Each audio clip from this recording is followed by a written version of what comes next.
All right, time is now 6 p.m. and I'll call to order our regularly scheduled February McCool Fire District Board Meeting. It's 1 p.m. First up, we have roll call of director. President Garvin. Here. Vice President Smith. Here. Secretary Fratt. Here. Treasurer Trapp. Here. Director Hyder. Here. All present. Next up, we have the Pledge of Allegiance. I pledge allegiance to the flag of the United States of America and to the republic for which it stands, one nation, under God, indivisible, with liberty and justice for all. Thank you, Chief Garvey. Definitely. You smirked that you wanted to do it. Yeah. Next up, we have changes to the agenda. Any changes tonight, gentlemen? I do have one request, Mr. President. Yeah. That we add a discussion under business action required, potentially carrying 2 long FTEs through June, which we can get into the discussion then, but during our hire process. Okay. Anything else from the board or staff? No, we'll move on to the consent agenda. Our minutes from our January 22nd, 2026 regular meeting. If the board's had a chance to review those, I'd entertain a motion. I make a motion we approve as submitted. Thank you. We have a motion by Secretary Pratt and a second by Director Hyder. All in favor, signify by saying aye. Aye. Any opposed? Motion passes 5-0. Next up, we have our financial report. We have our January 2026 financial dashboard.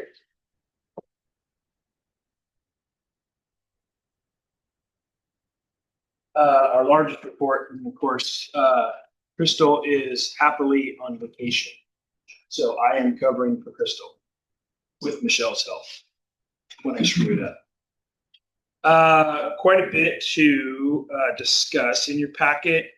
You'll see your regular 1-page financial recap. No big changes in that. This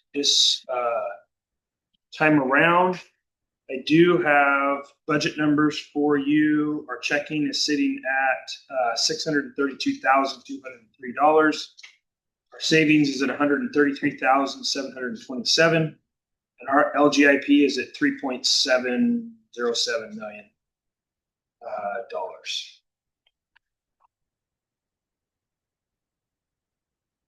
I have a lot more than that, but that's on the. Any questions on the financial dashboard? Now we'll move on to item B, 6-month budget look back. A little over a week ago, we did a 6-month annual budget look back.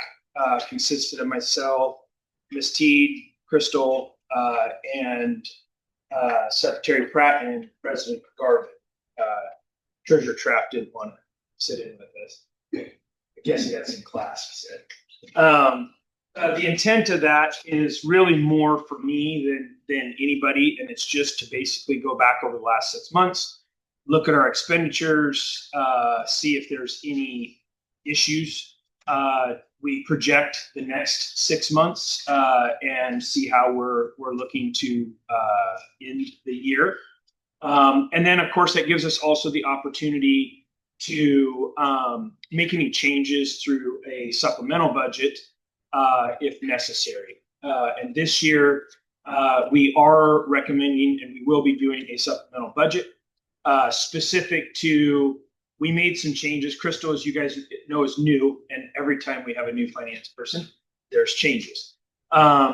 We made some changes to the fiscal year, or we are making some changes to the fiscal year budget to help better capture our numbers through GEMT funding. So we had certain FTEs budgeted in one area, and it was better if we moved them to another area, which then shows that we're overexpended in an area, but we're really not, because we're going to move the money from the area in which they were budgeted for. We're actually under budget significantly into that. That's the resolution. It's not for any problems or over expenditures or anything like that. We're actually significantly under budget. It's just to better capture additional GEMT funding. So you will be seeing that, I believe, at the next meeting. Is that accurate? Yes. At your next meeting, but we just wanted to give you a heads up on that. I'll pause there in case Secretary Pratt or President Garvin have anything to speak to that. No, it's a good meeting and very informative. So, I think it was good exercise. It was good for us. It's the first year we've done a full 6-month look back for the district. It was a positive look back, and I look forward to kind of continuing to do that in the future. I already gave you the checking balances. GEMT. Have my head more wrapped around GEMT than I have in the past. It's a very difficult program. Thank you to Jenny for a ton of work.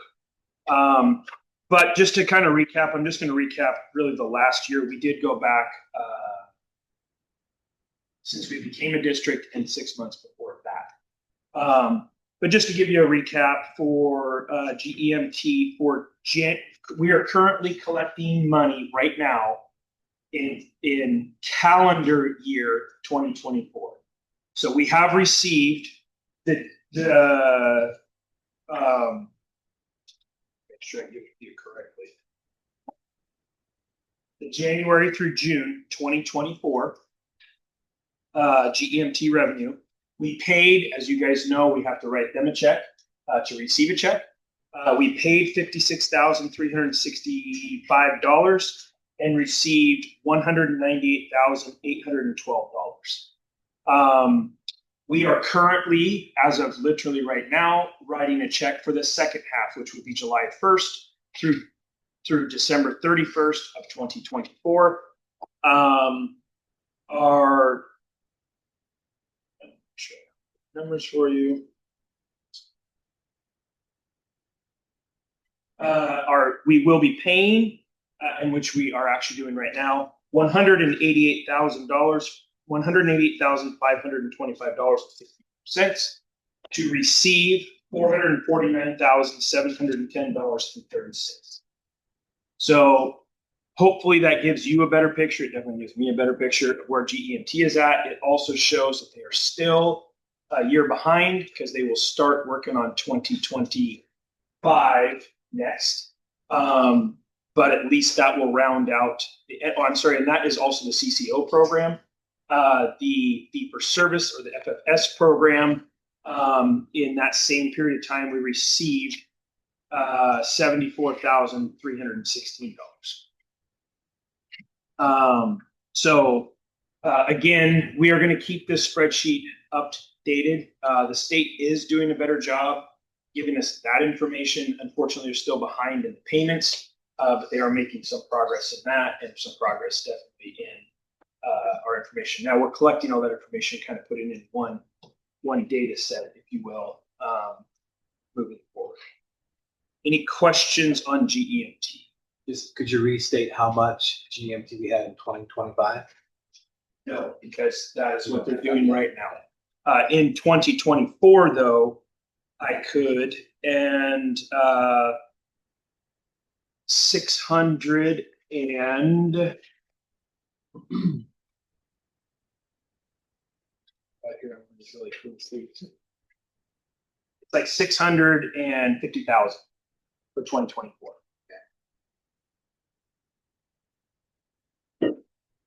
we got back, but we had to write a check for 200,000. Yeah. Oh, it's right here. 638,236. To answer your question, we wrote a check. We wrote 2 checks, which we always do.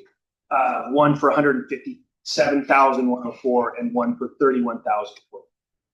So the delta is 449,007.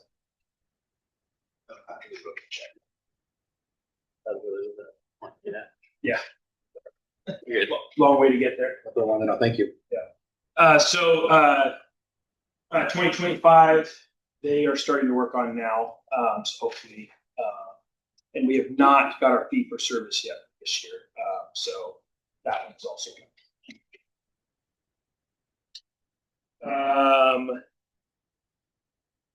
Budget calendar. In your packets, you have a proposed budget calendar. I do see Miss Redmond showed up to strangle me. She smiles. I don't know if you guys remember last year. It was the good news is we're about a month ahead of schedule as we have ahead of where we have been the last couple of years. So we do have a little bit of flexibility, whereas last year we did not. Last year we did the same thing to Miss Redmond as we did this year. She sits as the president, chair of the fair board, and this conflicts. And she is a budget committee member. Sorry, and this conflicts with her date. She has respectfully asked to have that date moved. I have met with Miss Teed. We are able to move it probably up a day if that works for the board to maybe the 15th. 15th to the 15th. Yes. She can do, it's just that Thursday is a difficult one for her.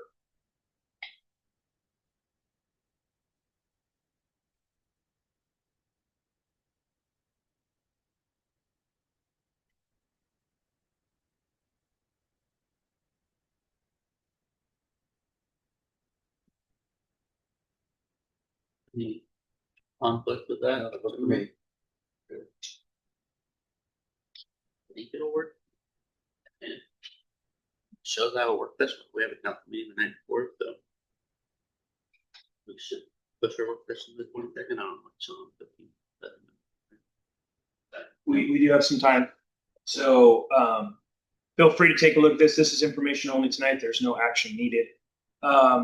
But thank you, Ms. Redmond, for your feedback. And if anybody comes up with anything else in the near future, hopefully, please just let us know and we'll try to work around this. And is there any other dates in the calendar that conflict with the fair board stuff? No, I think the rest of them, because they're your normal work days, things that work fine. It's just that third Thursday is. Okay. Yeah. I'm good. Thank you. Yep. Get back to you. And the last thing that I have under financial is just an update on ambulance revenue comparison. Our 2024, and this is not fiscal year, this is calendar year 2024, which is why you might have a question, but we did it by calendar year because that's how it's closed. 2024 calendar year, we brought in $3,913,612.35. In calendar year 2025, we brought in $4,263,231.43. The reason I tell you that is that's, in my opinion, a pretty big deal. That's the third year in a row we brought in increased revenue, and I highly doubt that many other agencies can tell you that they brought in additional revenue in the ambulance, as difficult as it is. Now, we have more write-offs than we did. We billed just under $1 million, 900-ish thousand additional dollars this year than we did last year. Only brought in about 300,000 additional revenue. But positive thing is, as if you haven't seen it yet, I did send a state of the district out today. Positive is for 3 years, we've increased our ambulance billing and increased our ambulance revenue, which I really doubt many people say. So although it's not great news as far as, again, Medicare, Medicaid is still very difficult for us to navigate. We wrote off almost $12 million this year, not quite. Crews, billing staff, administrative staff are working very hard to do everything that we can physically do to bring in as much revenue as we physically can, even though we're writing off tens of millions of dollars, which is difficult. But we're doing our part. And that is, unless there's questions, that's all I have for financial, Mr. President. Unless I missed something, Michelle. Any questions on anything during the financial report tonight? Hearing none, we'll move on to our public comment section of the meeting. Anybody in the audience that would like to speak this evening? Anybody on Zoom that would like to speak this evening? Yes, No, you covered my one comment, so it's, thank you. Hearing none, we'll move on to our business action item. First up, we have item A, in building radio coverage fee for service. You guys have a proposed resolution with you this evening around that?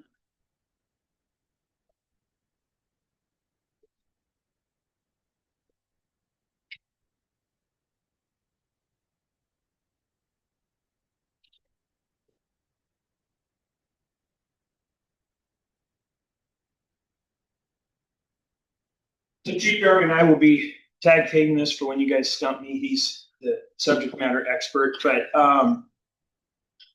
there in the fire code, it speaks of communications in buildings, specifically commercial buildings, specifically buildings over 5 stories or greater than 50,000 square feet. That code has changed over time. It used to be the mic at the elevator shaft of those multi-story buildings, those large buildings. For many, many years, we did kind of a change, if you will. The fire marshals have the leeway to make communications work. We put what were called BDAs, or bi-directional amplifiers, in buildings. They were required. And they're kind of inside the feeders, inside of buildings, if you will. Those helped us get the communications outside. The fire code speaks very definitely about it, from FCC licensing to where, what they should be, and those types of things. About how long ago did the other people approach you? For us, 3-4 months ago. About 3-4 months ago, Chief Darby received a request for an alternative and a fee for service, basically alternative, that some agencies do, maybe a couple that maybe some may know about to the north, actually a few up in that area. We don't and didn't provide that service. So their answer was no. We didn't provide that service, and the BEA, or bidirectional amplifier, is really our path. Subsequently, we have a hotel going in across the street. They went through fire code review. They were also approved for a BDA type of system. When they're working on their contracts and such, they notified their contractors. The contractors called us for some information. We passed them on to the radio experts. That brought up questions really at the county level, if you will, is where it started, and then also at the city level. And the concern was BDAs in some cases can cause interference, especially when they're close to each other, and can cause wreaking havoc on radio systems, if you will. And if you don't know about them, it's hard for those radio technicians to kind of pinpoint where they're at. So we were asked by the sheriff, and then some others. We included the city, the sheriff's office, and then the county radio systems, radio technicians, and then the city's radio technicians. They're 2 different companies. And we had a meeting. We sat down and kind of discussed the issues and concerns. During that period of time, as we were preparing for that, I learned about this fee, basically fee for service, if you will, that in lieu of the bidirectional amplifiers, we could charge a fee, and then we would utilize those fees to put things like vehicle repeaters in our vehicles, in lieu of the very expensive hundreds of thousands of dollars in bidirectional amplifiers, and put vehicle repeaters into our vehicles. So I was not familiar. Luckily, Chief Darby is very familiar from his previous experiences. And so Chief and I sat down and kind of talked about the pros and the cons. For us, we have very few BDAs in our district. I believe right now it's 3 right now. We do have 3 that are currently in process, if you will. They're in forms of processes. So we sat down and talked about, well, what does that look like? What's the benefit versus the negative for the fire district? Chief Darby collected some information from other entities of how they charge, and I ultimately came to the decision that I think it's better that we entertain and give as an option the fee-based program in many circumstances, not all. There are a few that our partners have discussed with us, such as schools and things like that, where we could have some jurisdictional responses, police and fire specifically, like in schools and things like that. But this would be an alternative for your apartment complexes, your hotels, and places like that, allowing us to not only utilize our amplification on those, but it also benefits the district as a whole, whether we're in the West Hills of McMinnville, whether we're at just a crummy area of our district that doesn't have good radio coverage. Those would benefit us on all calls versus just a BDA that's limited to a certain building. So after discussion, we also met, because we also wanted to be honest with our public partners. We met with the hotel, talked to the hospital, and reached out to the apartment complex that we had kind of already denied, if you will, for cause, and said, hey, is this something you would be interested in? Because we don't want them to hear it through the grapevine and then like, well, they just charged us hundreds of thousands of dollars. The other advantage to our partners, our building partners, if you will, in the community is not only are those BDAs hundreds of thousands of dollars in many cases to install, they have to maintain them annually, just like a sprinkler system. They have to be tested, they have to be maintained. If we switch megahertz radio systems, they have to update it. If there's failure or interference, they have to pay for that. Whereas in this, it's hundreds of thousands of dollars cheaper for them. It is some money for us to be able to provide those, but then we would have to maintain those systems. I think as an overall product, I think it's better in most cases, not all, but most cases for the fire district to have that option and to utilize that option when appropriate and give the fire marshal that leeway to be able to approve for cause an option. So before I get into that, I'm going to ask Chief Darby anything I missed or any other.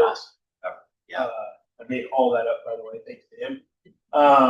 Anything I missed or? No, I think you covered it all. To Chief's point, these, just like fire alarm systems, fire alarms are a great example, as these are electronic equipment that generally have a lifespan. So when we install these fixed in building amplification systems, they also have lifespans. Technology is always advancing. And it gives these property owners the ability to not have the liability of grounding out the radio system, not have to install and maintain their equipment. And to Chief's point too, and one thing we didn't discuss too much, but any buildings that have basements also. So for example, we know 3rd Street is a huge problem for radio coverage with all of our basements. So being able to install like a DVRS or a BDA, portable BDA into our apparatus, that's going to improve coverage throughout the district. So I think you hit pretty much everything, Chief. Yes. Question. So is there a gap of time between when we have the technology and buildings have paid into the system? They have enough money to invest in the system to provide coverage for those buildings. Yes. So, yeah. It's a good question. Yes, and you can help me, Chief, but the fees are paid up front. So, and those fees are not refundable. So the building owner would pay that fee as they were approved, which would give us time to purchase and install. They're not difficult installations. They are installations, and they do take time, please don't get me wrong, but they don't take a year and a half like a hotel to do. So we did the math on just that one building, which we, like I said, we do have 3 buildings in the queue that potentially even afford if what we read is correct. That would give us a minimum of 4 vehicle repeaters that would go in engine 1, 14, truck 1, and battalion. That would be just the first building. And as the other ones came on, it would then fulfill other vehicle units that we would choose. And then after that, it would go into a fund. It's not a secure fund, but it would be a budgeted line item fund, just like conflagration, that will continue to build. But that is our backup for, as Chief Darby said, technology changes and we have to update. Could be a new radio system, could be such that we would have those funds then to continue our replacement of those. And I'm confident that over time that will grow and allow us to, just as of right now, we have 4, or 3 for sure, potentially and likely 4. So I am confident, yes. It does put the burdensome on us. And that's a risk versus benefit decision. My risk versus benefit decision is, yes, it's a risk that we have to pay moving forward, but the benefit that we receive on 100% of the calls that we go on, instead of, I can't even tell you, we would have to go on that building for it to make any difference if they had a BDA. It doesn't make any difference on any other call that we go on. So I believe that our benefit far outweighs the fiscal risk, and I shouldn't say risk, but the fiscal requirements that we would have today and then moving forward. Thank you. And to your point, Brian, Director Smith, it is a one-time fee. So then we don't ask anything of them on that specific property. And there is actually, we talked to a lot of folks and just knowing the industry, there is proven incidents where these systems have browned out radio systems. It's not BDAs, fixed ones. Yep. The leftover funds that we'd have a budget line item, it wouldn't be like an enterprise fund, or it wouldn't be like SDPs. We'd use it for other radio needs, or yeah, it could be used for. It has to be used for communication, and we do know that in some cases other agencies use it to replace radios, to replace their mobile radios to maybe a tri-band style radio to help with vehicle repeating, those types of things. But it could be used as long as it's communication based. That's what we would keep that fund for, is increasing our communication, our ability to communicate. any other questions for Chief? So there is a resolution that if you were interested in 202601, if you were interested in this would set the fee scale. That would be our catalyst for being able to charge, because right now you would have to adopt this to allow us to charge. We would add this to our current fee schedule that we already have, but this would give us the authority through you to be able to give the fire marshal the leeway to allow this as an option, and then the district allow us to collect the fees. Speak. No questions. Just to clarify, they don't have to do this. They can opt into this. They can. They have to do one or the other, Yeah. but yes, they could pay 6 times as much for the BDA. Yes. They And then second thing, how did the fees in here come to be? Are they feared of other agencies nearby? Or are they, no, we came up with our need, or? both. We did, the predominance of the funding in here is what other agencies around us are doing. We don't have as much of a break after 100,000 square feet as some others do, because we're so small that as those got bigger, we wouldn't be able to keep up with that size. Whereas larger departments, whether it's Salem or Tualatin or Portland or such, they have high rises going in every day.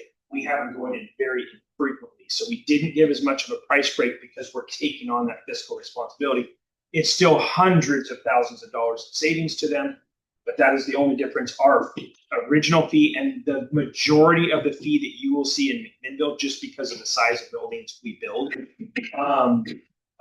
will be a very, very high percentage of that. And that is comparable. Sorry, the question is, that is comparable and is what others are charging. Did I misspeak on that?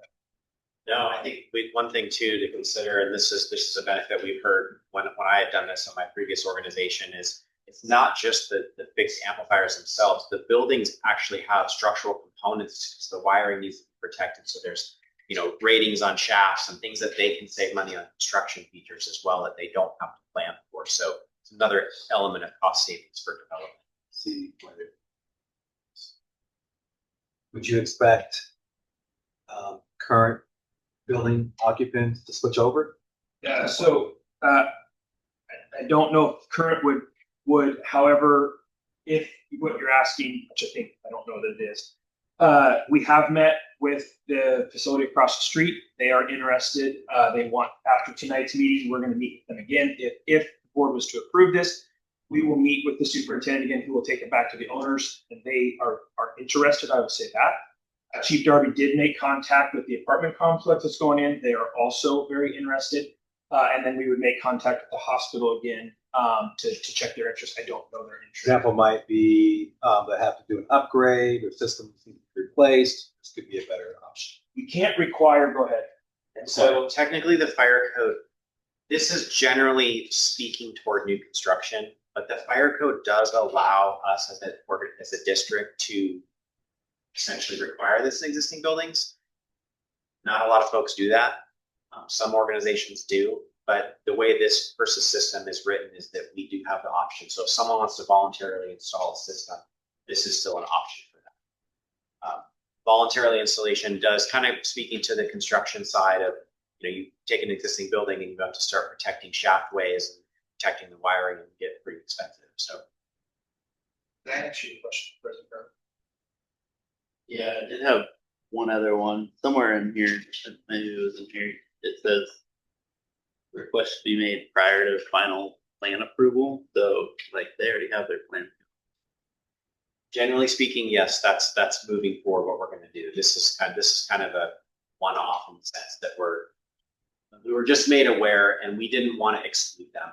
We didn't want to make enemies up front. Yeah. Tonight, you do this, and they're at a $50 million building, and we didn't give that as an option. We're not saying they're going to do it, but we're trying to collect the ones that we know of and kind of draw the line in the sand and move forward with that. I just want to make sure this resolution gives us the flexibility to do that with them. I know. Or hear that. It does. Yes. Any other questions for staff? Hearing none, I'd entertain a motion on resolution number 2026-01. Around the purposes. I'd make a motion that we approve resolution number 2026. A motion on the floor by Vice President Smith. Second. Second by Treasurer Trapp. All those in favor signify by saying aye. Aye. Any opposed? Resolution 2026-01 passes unanimously 5-0. That'll take us to item B, carrying 2 FTEs long through June. Thank you, Mr. President. So as we've told you previous meetings, we are currently down 1 dual role firefighter EMT and 1 dual role firefighter paramedic. We have offered jobs to 2 individuals. Let me back up. We did tests. We created lists for dual role firefighter EMT, dual role firefighter paramedic, single role paramedic, as well as civil service, and civil service adopted those lists. Civil service also adopted our engineers exam list, where we have 2 successful candidates. So currently we have 1 and 1. We do have a retiree in June, paramedic. We do have an additional firefighter paramedic on the list. And we do have an individual that we know is in backgrounds at another organization, although has not been hired, and nor would we hire for that individual if that individual was not hired in an organization. But I come to the board asking for the flexibility to overhire for about 2 months, a little more, 2.5? Yeah. 2.5 months. So that we can do 1 academy of 3 to 4 people. So that in June, when they would be coming off and the others would be leaving, we would then be fully staffed, not down 2 more, and not have to put on another academy. The cost savings of running an entire 4-week academy for 1 person covers the majority of those costs, as well as we are under budget right now in our personal services. So it is something that is not going to we won't have to take it from somewhere else at this time. But I think that from the ability for 3 to 4 individuals to attend an academy together and drill together and pull hose together, it's a much more smooth and cohesive group than 1 individual out there with 1 instructor for 4 weeks doing everything on their own. So I come to you, we're a little torn on whether it's required or not, but we do have budget authority for 44 FTEs on the line, that is. And this would put us at, 46 FTEs with our single roles. And this would put us at a +2. And for that couple of month period of time. So you don't, if you don't feel like you have to entertain it, I think we're kind of torn. Same question, So whether it's for- necessary for board approval. I think it's better. It's better, I would recommend it.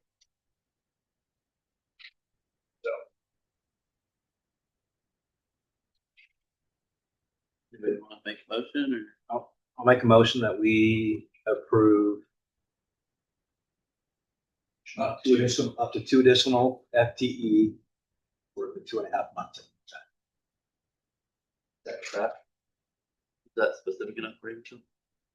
We have a motion by Vice President Smith and a second by Treasurer Trapp. Carry to up to 2 FTE long for 2.5 months. All in favor, signify by saying aye. Aye. Opposed? Motion passed 5-0.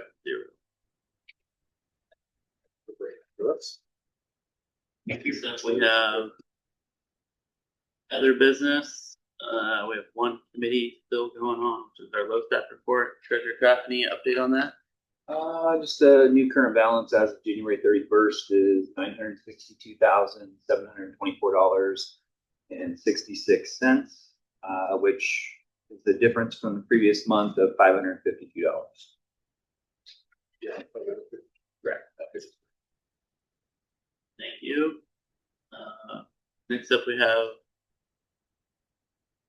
board information reports. Anybody have anything on that? I just pass out some hard copy photos of current progress on the health sculpture that the art committee is working on. So, make sure you have a chance to look at that before the night's over. And that will move on to department reports. And first up, we have local 3099, and I see we have President Bennett online. Would you like to comment tonight, President? No updates from the union. Thank you, though. Thank you. Next up, we have McKingo Volunteer Fire Association President Pete Goodman. Hello, everybody. Let's see, we have, latest thing is our AED grant. We gave out another AED to a local pickleball in January, pickleball organization. Also, we had our volunteer recruitment process, and we interviewed 2, and we kept 1 for the spring training that's coming up, starting March 7th. About it. Any questions for Mr. Goodman? Thanks, Pete. Thank you. Next up, we have the fire chief report, first up, division report of off prevention, training, and admin. Chief, you want to start?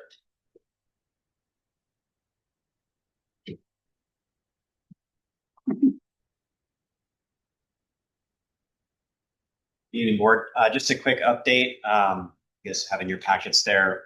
For 2025, we did complete 657 fire and life safety inspections throughout the district, which is pretty much on par for what we generally see year to year. And then with our safety house, we ended up running 692 elementary kids through the safety house. It was a very successful, productive year for public education.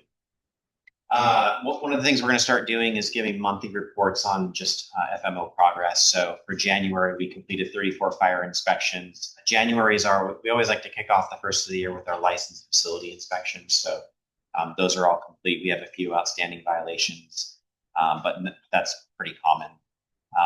As you guys know, we worked very closely with the city building department, and we conducted 5 or 10 fire and life safety reviews with the city this last month. And then we had 3 relatively small fires that we investigated: a small electrical fire, residential kitchen fire, and then we had a spontaneous fire that occurred with some rags in the kitchen of the sheriff's office. So overall, pretty productive January. quick update on Compliance Engine. If you guys remember, we started using Compliance Engine, which is our third-party vendor that tracks inspection and testing reports for fire protection systems. We are at, just as of a few days ago, 415 submittals, which is great.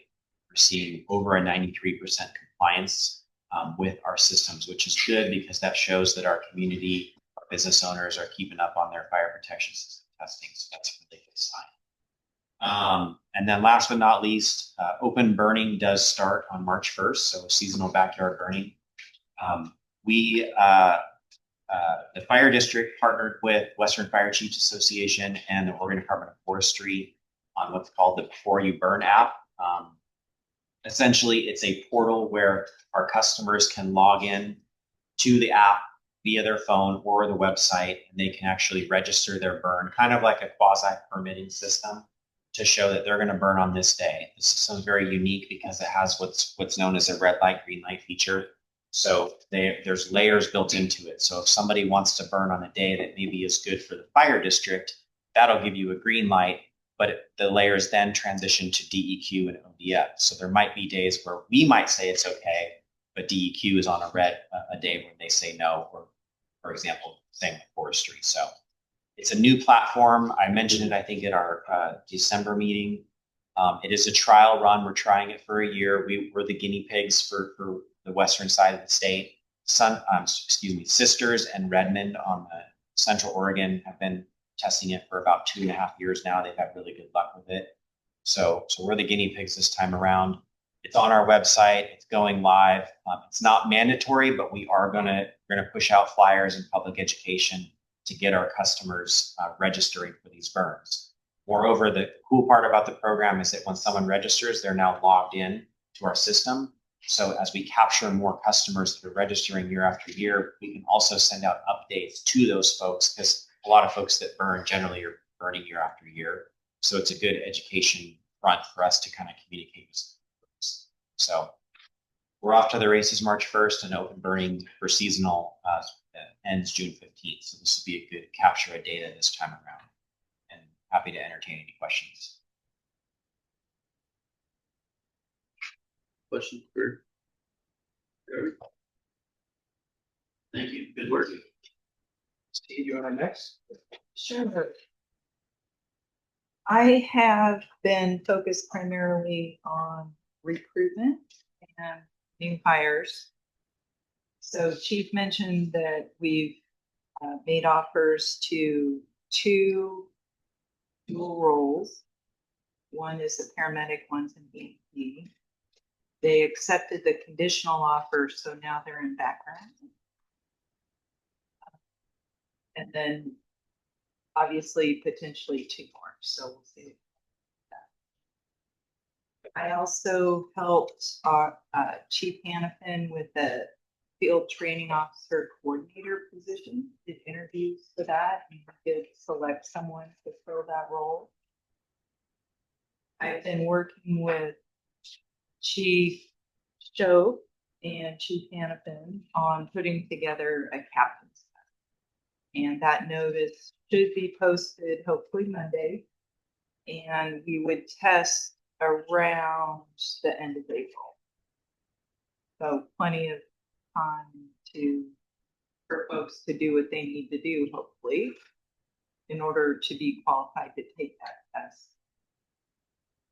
Chief Hannafin and Chief Shoaf have been working on setting up an in-house class for one of the credentials in order to take the captain's the instructor. So it's nice that we can make that available to anyone who needs that as part of their application process. Chief mentioned we'll be posting for the division chief on Monday. And that'll be up for 45 days. We hope to have them in by mid-June. And then finally, we do plan on having our administrative services analyst start on Monday. So I'm really excited about that. They're going to do some HR functions as well as some finance functions, so sort of special teams as well. One other item, we are almost finished with our life scan reviews. We just have one paid crew member to do his next week, and then we'll be done. And I feel like the results were good for our folks. Last year I was aware of probably 3 people that got information they needed to follow up on. This year, mostly health and fitness generally, but I haven't heard of any serious concern. That's where we are on that, and I have next year's schedule. Happy to answer any questions. Questions Okay. for Director Keith? Thank you. I have 2 quick ones for the ops section. Chief Show. They did a burn to learn about a month ago with the new volunteers and students. That got their live fire training for their task books. As been stated already, we had an apparatus operator promotional exam that yielded 2 listed individuals.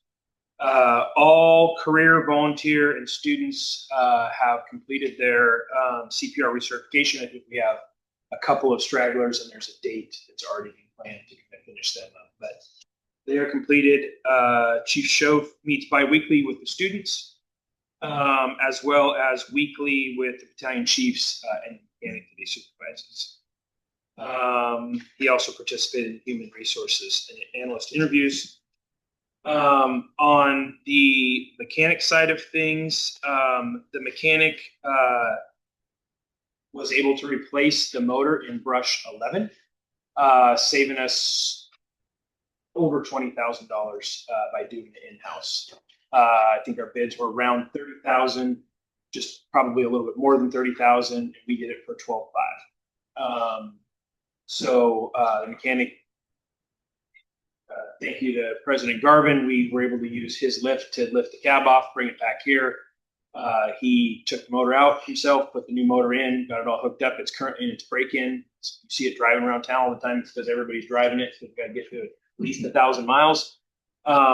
Drove it back, or had it hauled back up, put the cab back on, came back, rewired it. It's in service, driving around. The second very large thing that he saved us in was the radiator in the truck. Saved us a little over $10,000 to do it in-house. We took it all out ourselves. I say he and a couple staff did help him. Thank you to Mr. Eichler, because we don't have anywhere right now, which we're going to talk about in a little bit, but we don't have anywhere that we can raise the stick, allowing us to raise the cab in the truck, allowing for maintenance of the ladder truck. Mr. Leon Eichler, one of our civil service commissioners, was kind enough to allow us to use his barn or shop. And it was out there for 5-ish days at no cost to us. He just was just gracious in allowing us to do it. That saved us over $10,000 by doing that in-house. The truck is back in service. Thank you to Tualatin Valley Fire and Rescue. Working with their chiefs, they covered us for those period of time. That's the second time they've covered us, and they're happy to do so. They have a great working relationship with them. So they do get dispatched on our calls, but we quickly cancel them unless it's a commercial fire. And they've covered us twice now. But truck 1's back in service. Volunteers ran it last night, and actually Engine 1 crew is working out of it today just to kind of get that tested. While the mechanic was here in case something was to happen. Such last night it puked a little bit of radiator fluid. Everybody got excited. Just and got it back in service. So thank you, Mr. Eichler. Thank you to President Garvin. Those partnerships literally saved us tens of thousands of dollars to the district.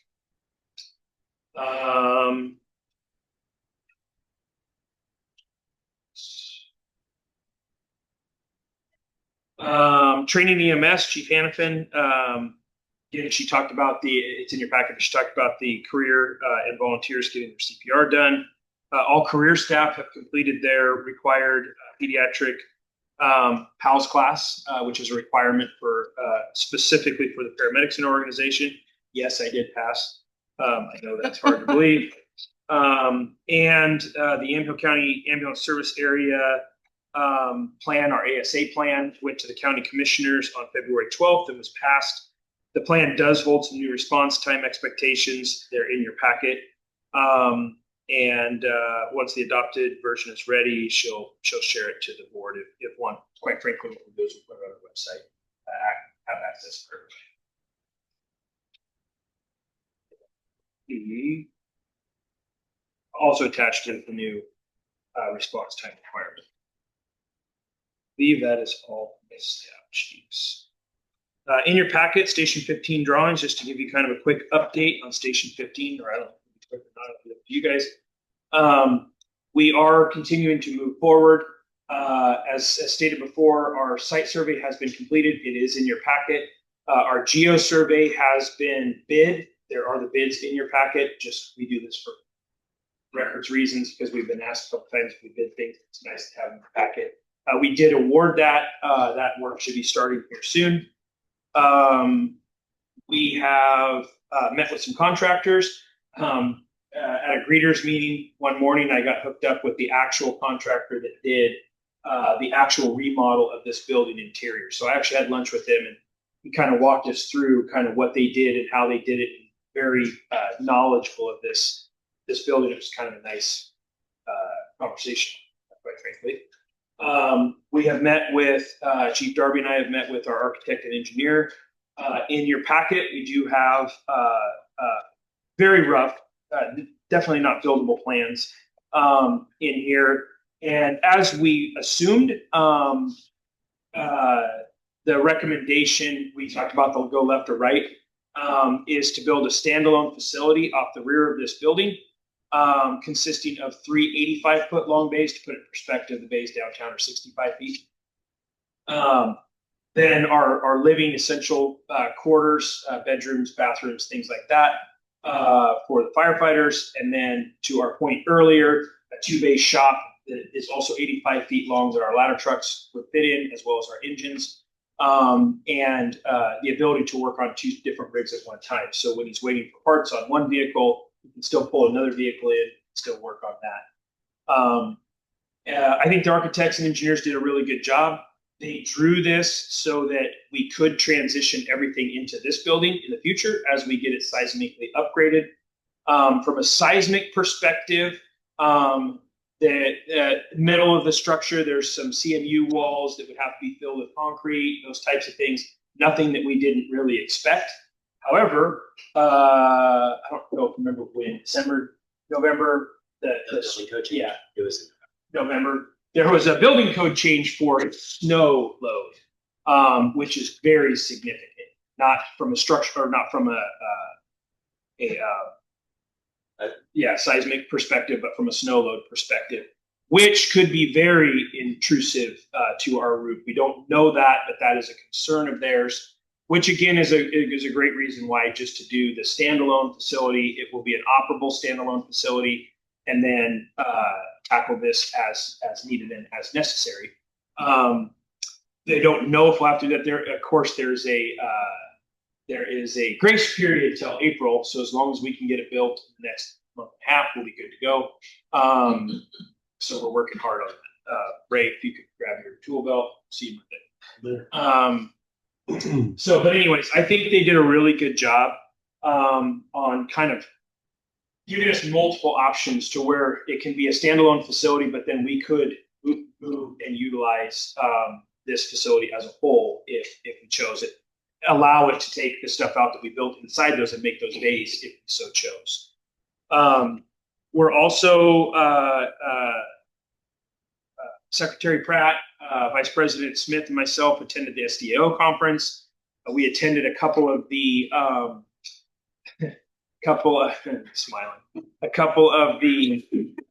station construction meetings. They got overtaken, but we did learn a few things, took a few things away from them. Also in communication with our architects and engineers, there's a very large central facility conference in May that I'm going to attend. I did speak with President Garvin for approval. And the nice thing is for $25 extra, there's a pre-conference, and you can take everything you have, or as little as you have, or as much as you have, and go sit in front of all the top essential facility builders, both contractors, engineers, architects, and you can give them your plans and your programs and say, hey, this is what we're thinking. What are your opinions? So we'll be able to get multiple opinions from multiple different sources in May. And then with the intent and the other next thing that we're working on right now is obtaining a cost estimator now. Our architects, as well as some of the contractors that we've talked to, think that we will be very successful in being able to build what we're looking for. But of course, we want the actual numbers, right? And then after July, once we get back from the conference, is when we'll start working on what bid process do we go through to procure what we need to move forward early 2027 when we get a lot of dollars. So it doesn't look like it to everybody, but it's been very busy. Chief Darby's taken a lot of the workload, and I think we've got a good path forward. I'm happy with where we're at, but we're just going to continue to pound the ground. So, questions on that, or they're talking about this conference. The county has received, I think they received 13. Not I think, I know they received 13. I'll call them bids, responses. I think better to call them responses for the countywide radio system. I do sit on that committee with several other police and fire representatives.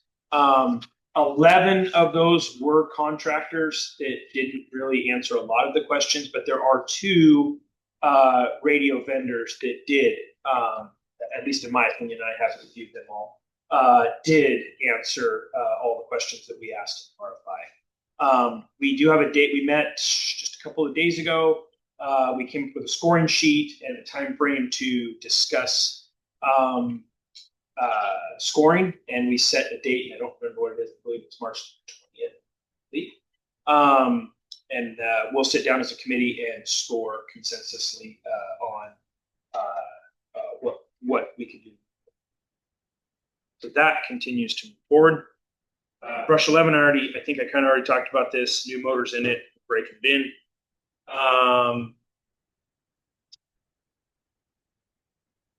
We did receive a proposal back from Water and Light after Chief Shope and I met with them. Unfortunately, it is quite a bit different than the meeting that we had with Water and Light. And so I'm currently reviewing that and with Michelle's help, because there's some concerns from a perspective. So we're working on that. We'll get them something back, early next week to discuss. We are working with the city of McMinnville, specifically their IT department, but there'll be others involved on transferring the ownership of the tower to us. We have a vendor, probably shouldn't say, I'm assuming, that is interested in putting equipment on our tower for a fee. And in the process, we're extending that tower. But when you don't own the tower, you can't extend the tower. So we are working with the city. They are working hand in hand with us. And it's an FCC issue. And quite frankly, it's from many, many years ago, which the individuals that work with it, the city didn't have anything to do with either. So they're just helping us work through that process. They're doing a good job. We'll get that figured out, and then we'll be able to request an extension as the tower. And last but not least, there are 2 grants that we're tracking right now. Donna has graciously been voluntold. I guess I'll take the heat for it. There are 2 grants, one rural health grant, and then of course the OSFM summer hire grant. The rural health grant, is federal funding that went to the states to help facilitate healthcare in the rural area. Rural for them is considered anything under 40,000. So actually the city of McMinnville even qualifies. But as you all know, we also cover 5 other jurisdictions that are very small agencies. we will be putting in for a grant for that to potentially split our Medic 5 day car into 2 day cars, helping us better provide coverage to our outside portions of our ASA. We still have the great partnership. We are actually a year into that partnership with Amity, I believe, as of last month. And we still have a car there. They're very gracious. We have no hiccups or issues. Crews work very well with theirs. Chiefs work very well together. It's still supported by their board. I'm assuming it's still supported by yours, but if we can expand that to decrease response times, as Chief Hannafin talks about in the ASA agreement, that would be a benefit. But we need 2 additional EMTs to split that car and have 2 ALS day cars. And then the second one is the one we put in for every year. We're not super successful because we're over $2 million budget, but it's the OSFM summer staffing grant specific to wildland urban-based staffing. We do put in for it every year, but again, the priority goes to agencies $2 million less. But we will be putting that also. And that, I'm sure you're happy, is the end of the report. That's our question. Any questions for Chief? Yes. All right, that'll take us to correspondence. Any correspondence from community members or to our informational items? Tomorrow night we have our MFD Awards banquet, and social hours starts at 5 p.m. Dinner served at 6:30. Everybody coming to that, or yeah? Our next meeting will be anything for good of the order. No. Our next meeting will be Thursday, March 26th at 6 p.m. With that, I'll adjourn tonight's meeting at 7:02 p.m.